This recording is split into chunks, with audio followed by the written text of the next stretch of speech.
काफ़ी वृद्धि कर पा रहे हैं। हमारे किसान भाई दिन प्रतिदिन इनोवेटिव तरीके अपना रहे हैं। गांधी जी ने हरिजन में लिखे एक लेख में जो बात कही थी, मैं उसे उद्धृत करना चाहूँगा।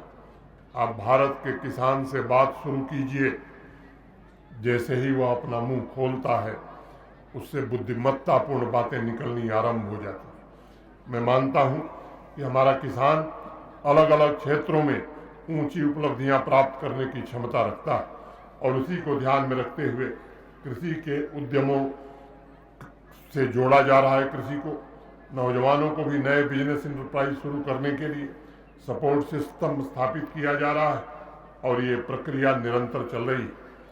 मैं गर्व से कह सकता हूँ कि इस दिशा में जो प्रयास जम्मू कश्मीर प्रशासन ने पिछले 1.5-2 वर्षों में किया है, वह अपना प्रभाव दिखाने लगा है, और मुझे उम्मीद है देश के अग्रणी किसानों में हमारे जम्मू कश्मीर के किसान भाइयों का नाम भी अवश्य दर्ज होगा। मित्रों, मैं मानता हूँ कि नौजवानों को सशक्त बनाकर ही हम विकसित भारत के सपने को पूरी तरह साकार कर सकते हैं।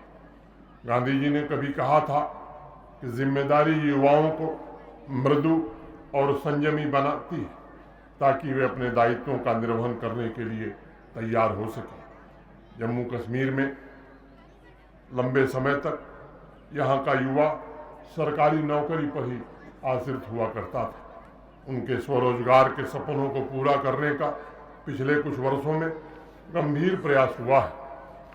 4-5 वर्षों में जहाँ पारदर्शी तथा योग्यता के आधार पर सरकारी नियुक्तियां की गई हैं, वहीं स्वरोजगार से जोड़ने के भी अनेक प्रयास हुए। और मैं आई कोट, स्वतंत्रता की मेरी संकल्पना कोई संकुचित संकल्पना नहीं है, बल्कि उसमें मनुष्य की अपने संपूर्ण ऐश्वर्य के साथ पूर्ण स्वतंत्रता भी समाविष्ट है।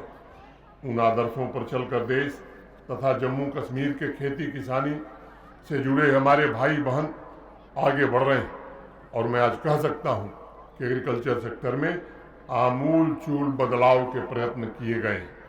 होलिस्टिक एग्रीकल्चर डेवलपमेंट प्रोग्राम के रूप में एक ऐसी योजना जम्मू कश्मीर प्रशासन ने बनाई जो जम्मू कश्मीर के किसान भाइयों के लिए अस्थायी आजीविका सुनिश्चित करने का मार्ग प्रशस्त कर रही है। और सही मायने में जो 29 परियोजनाएं होलिस्टिक एग्रीकल्चर डेवलपमेंट प्लान में बनी हैं, लागू होने के बाद मैं पूरी तरह आश्वस्त हूँ कि जम्मू कश्मीर की लगभग 70% आबादी जो खेती और उससे संबंधित एग्रीकल्चर और एलाइड सेक्टर से जुड़ी है, उनके जीवन में बड़ा बदलाव आएगा।